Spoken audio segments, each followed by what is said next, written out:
Hello guys, स्वागत है आप सभी का आपके अपने YouTube channel GS from basics में। और आज हम लेके आए हैं डेली करंट अफेयर 20 सितंबर 2022 के सभी इंपॉर्टेंट क्वेश्चंस। साथ ही हम बात करेंगे इनके इंपॉर्टेंट फैक्ट्स के बारे में भी।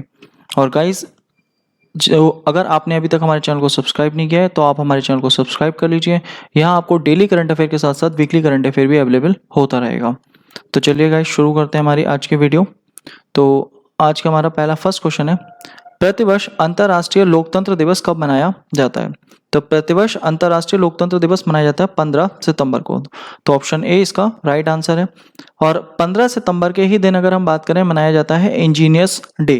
और इसके अलावा अगर हम बात करें 16 सितंबर को, तो 16 सितंबर को मनाया जाता है विश्व ओजोन दिवस। और 17 सितंबर को मनाया जाता है विश्वकर्मा जयंती। तो ये आपको याद रखने सभी इंपॉर्टेंट डे। अब हमारी बात चल रही है अंतर्राष्ट्रीय लोकतंत्र दिवस की। तो अंतर्राष्ट्रीय लोकतंत्र दिवस जो है ये यूएन के द्वारा मनाया जाता है। और यूएन ने जो पहली बार मनाया था, फर्स्ट टाइम इसे मनाया था, तो इसे मनाया था 2008 में।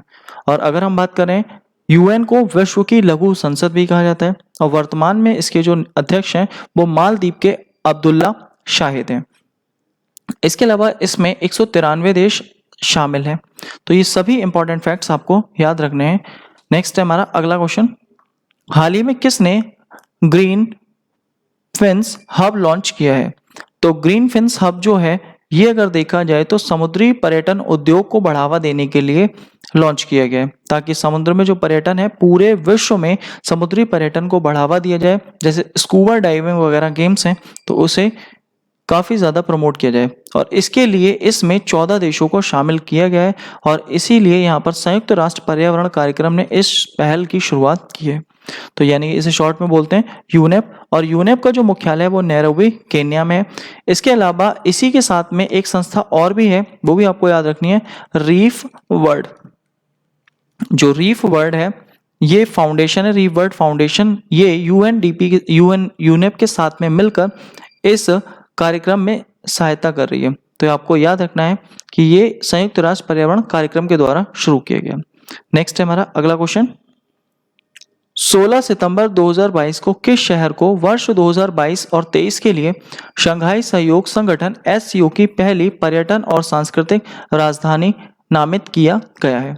तो एक बैठक चल रही है हमारी 22 और 23 के लिए शंघाई सहयोग संगठन एससीओ की। और ये जो बैठक चल रही है समरकंद में। और समरकंद अगर देखा जाए ये है उज्बेकिस्तान में। तो उज्बेकिस्तान में ये बैठक चल रही है। और यहीं पर अगर हम देखें ये एससीओ की पहली पर्यटन और सांस्कृतिक राजधानी के रूप में नामित किया गया है। ये किया गया है वाराणसी को। अब आप इसे वाराणसी कह लें या आप इसे बनारस कह लें या आप इसे काशी कह लें, तो ये इसी का नाम है वाराणसी का। और वाराणसी में अगर देखा जाए तो एक हमारा स्कूल था, काफ़ी ज़्यादा फेमस था, जो सेंट्रल हिंदू कॉलेज था। तो सेंट्रल हिंदू कॉलेज की जो स्थापना हुई थी वो हुई थी 1898 में। और इसकी स्थापना करी थी एनी बेसेंट ने। और बाद में 1916 में ये जो बना था ये बीएचयू बन गया था। और बीएचयू जो मदन मोहन मालवीय थे उनके प्रयासों से बना था, यानी बनारस हिंदू यूनिवर्सिटी। इसके अलावा बनारस में एक और कॉलेज है संस्कृत कॉलेज। और संस्कृत कॉलेज की जो स्थापना करी थी वो जॉनथन डंकन ने करी थी। तो इसीलिए जॉनथन डंकन का नाम इंपॉर्टेंट है।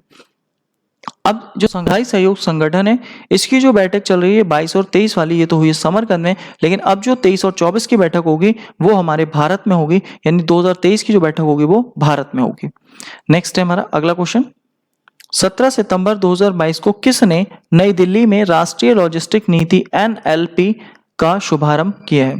तो जो राष्ट्रीय लॉजिस्टिक नीति थी ये हमारे बजट में लाई गई थी। और बजट 2022 और 23 के अंतर्गत लाई गई थी। और इसको लाने का काम जो हमारी वर्तमान वित्त मंत्री है निर्मला सीतारमण उनके द्वारा किया गया था। अब इसी नीति को शुभारंभ किया गया है 17 तारीख को। और नरेंद्र मोदी जी के द्वारा उनके बर्थडे पर उन्होंने ही इसकी शुरुआत करी है। तो ऑप्शन ए इसका राइट आंसर है।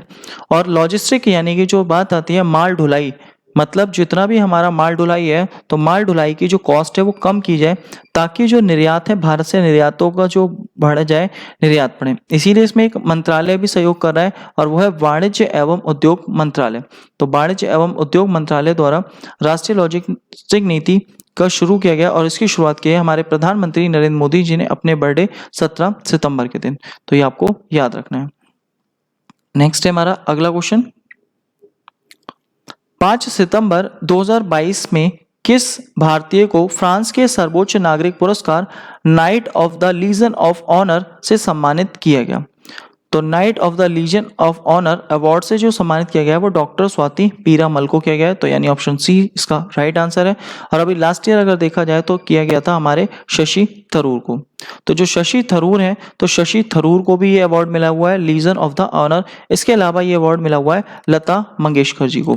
तो लता मंगेशकर जी को भी ये अवार्ड मिला हुआ था। तो लता मंगेशकर, शशि थरूर और अब तीसरा नाम आता है डॉक्टर स्वाति पीरामल। इन्हें ये अवार्ड दिया गया the Legion of the Honour, और ये फ्रांस का सर्वोच्च सम्मान है, ये आपको याद रखना है। और अगर हम बात करें इसी से संबंध में अगर देखा जाए तो जो हमारा इसी में फ्रांस की अगर बात आती है, फ्रांस की राजधानी है पेरिस। और पेरिस अगर देखा जाए तो पेरिस को फैशन की नगरी भी कहा जाता है या फ्रांस का हृदय स्थल भी कहा जाता है।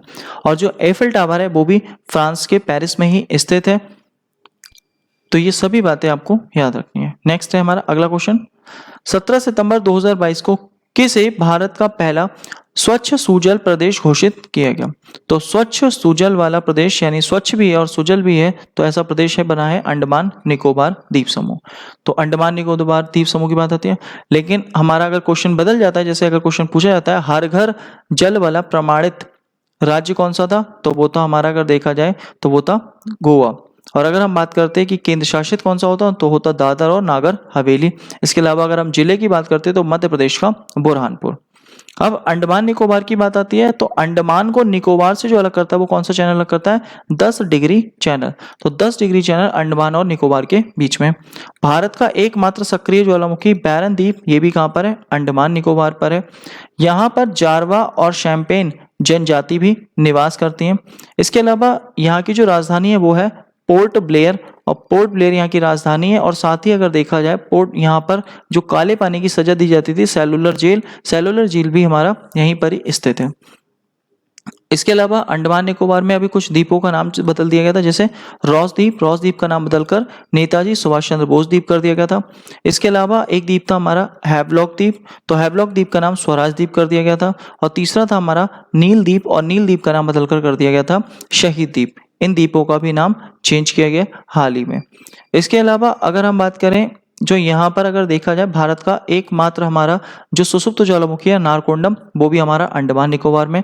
भारत का दक्षिणतम बिंदु इंदिरा पॉइंट या पार्सन पॉइंट या पिग्मेलियन पॉइंट, ये भी हमारा अंडमान निकोबार में ही है, ग्रेट निकोबार पे। यहाँ की सबसे ऊंची चोटी जो है, यहाँ की सबसे ऊंची चोटी है हमारी सैंडल पीक, जो कि हमारा उत्तरी अंडमान पर स्थित है। इसके अलावा दूसरी सबसे ऊंची चोटी है माउंट थोइलर। इसके अलावा अगर हम बात करें साउथ बटन नेशनल पार्क, जो भारत का सबसे छोटा नेशनल पार्क है, वो भी हमारा यहीं स्थित है। और भारत में सर्वाधिक जैव विविधता वाला, सबसे कम जैव विविधता वाला क्षेत्र जो हमारा सुंदरलैंड है, वो हमारा यहीं स्थित है, ग्रेट निकोबार पे। तो ये सभी इंपॉर्टेंट क्वेश्चन आपको अंडमान निकोबार के याद रखने हैं। नेक्स्ट है हमारा अगला क्वेश्चन, देश की पहली डिजिटल एड्रेस सिटी होगी? तो देश की पहली डिजिटल एड्रेस सिटी ये होगी मध्य प्रदेश की इंदौर, यानी ऑप्शन बी इसका राइट आंसर हो गया। अब मध्य प्रदेश की बात आती है, तो मध्य प्रदेश सरकार ने बाल बजट जो था उसे लॉन्च किया था। और यहाँ पर जो बात चल रही है डिजिटल एड्रेस की, तो जो डिजिटल एड्रेस है इसके लिए इन्होंने एक ऐप भी बनाई है जिसका नाम इन्होंने रखा है पता ऐप। और पता ऐप यानी कि इसमें एक यूनिक कोड होगा जिसमें उस जो किसी भी शहर में कोई भी अगर परिवार है तो उसकी पूरी जानकारी होगी, और जो डिलीवरी बॉय होगा या फिर जो हमारा कोरियर सर्विस होगी तो उसे एड्रेस ढूंढने में कोई दिक्कत नहीं होगी इस ऐप के जरिए। और इस ऐप को अगर देखा जाए इंदौर में शुरू किया गया है, तो इसका सबसे ज़्यादा बेनिफिट मिलेगा कोरियर सर्विस वालों को। अब इसी के अलावा अगर हम बात करें इंदौर में अगर देखा जाए तो बायोमास संयंत्र जो सीएनजी संयंत्र था उसे स्थापित किया गया। इसके अलावा बायोमास हाइड्रोजन संयंत्र था, तो वो मध्य प्रदेश के खांडवा में शुरू किया गया था।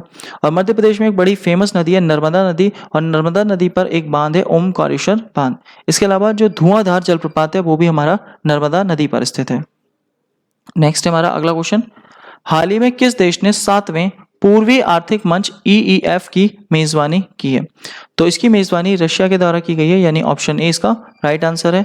और इसकी जो स्थान है, तो रशिया का एक स्थान है व्लादिवोस्तोक। तो व्लादिवोस्तोक अगर देखा जाए ये स्थान है जहां पर इस मीटिंग का आयोजन किया जाएगा। और इस मीटिंग में ज़्यादातर 90% अगर भागीदारी है तो वो चाइना की भागीदारी है। और अगर हम बात करें इसी स्थान पर एक और मीटिंग होगी अभी हमारी टाइगर रेंज वाले देशों का सम्मेलन होगा, तो वो भी यहीं पर व्लादिवोस्टोक में किया जाएगा और ये कहाँ पर है, रशिया में है। तो ये आपको याद रखना है। नेक्स्ट है हमारा अगला क्वेश्चन, हाल ही में किसने इंडिया डिस्क्रिमिनेशन रिपोर्ट 2022 जारी की है? तो इंडिया डिस्क्रिमिनेशन रिपोर्ट यानी कि अगर बात आती है जो मेल और फीमेल के बीच में भेदभाव है, उनकी सैलरी को लेकर, उनके कार्यस्थल पर जो उनकी वेतन को लेकर भेदभाव होता है, तो उसी रिपोर्ट को बोला गया इंडिया डिस्क्रिमिनेशन रिपोर्ट 2022। अब इस रिपोर्ट को जो जारी किया है वो किसने जारी किया है? वो ऑक्सफैम इंडिया के द्वारा जारी किया गया है।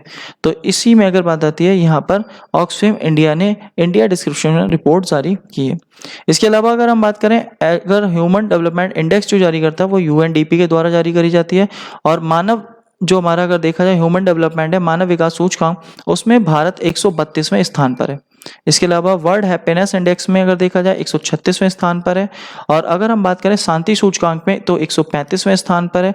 और अगर हम बात करें भुखमरी के स्थान पे तो 101वें स्थान में, पर्यावरण के मामले में 180वें स्थान पे, प्रेस स्वतंत्रता सूचकांक के मामले में 150वें स्थान पर है, वायु सेना शक्ति सूचकांक के मामले में 3रे स्थान पर है। तो ये सभी स्थान आपको याद रखने हैं।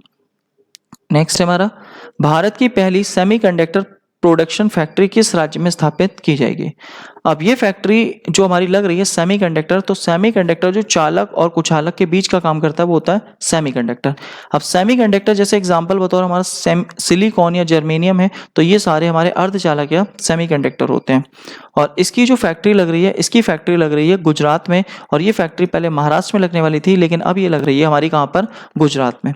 और ये एक ग्रुप है वेदांता ग्रुप, तो वेदांता ग्रुप के द्वारा ये फैक्ट्री लगाई जा रही है, तो वेदांता ग्रुप के द्वारा। और वेदांता ग्रुप के साथ साथ अगर देखा जाए ताइवान की एक कंपनी है फॉक्सकॉन कंपनी, तो फॉक्सकॉन कंपनी जो है इसमें पूर्ण रूप से तकनीकी रूप से इसमें सहायता करेगा। तो वेदांता ग्रुप और फॉक्सकॉन कंपनी ताइवान इसमें अगर देखा जाए इस फैक्ट्री को स्थापित करेंगे।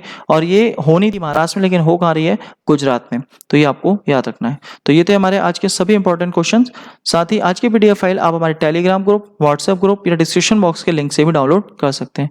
और गाइज अगर वीडियो अच्छी लगे तो प्लीज़ वीडियो को लाइक करें, शेयर करें, कमेंट करें और चैनल को सब्सक्राइब करें। Thank you guys, thanks for watching.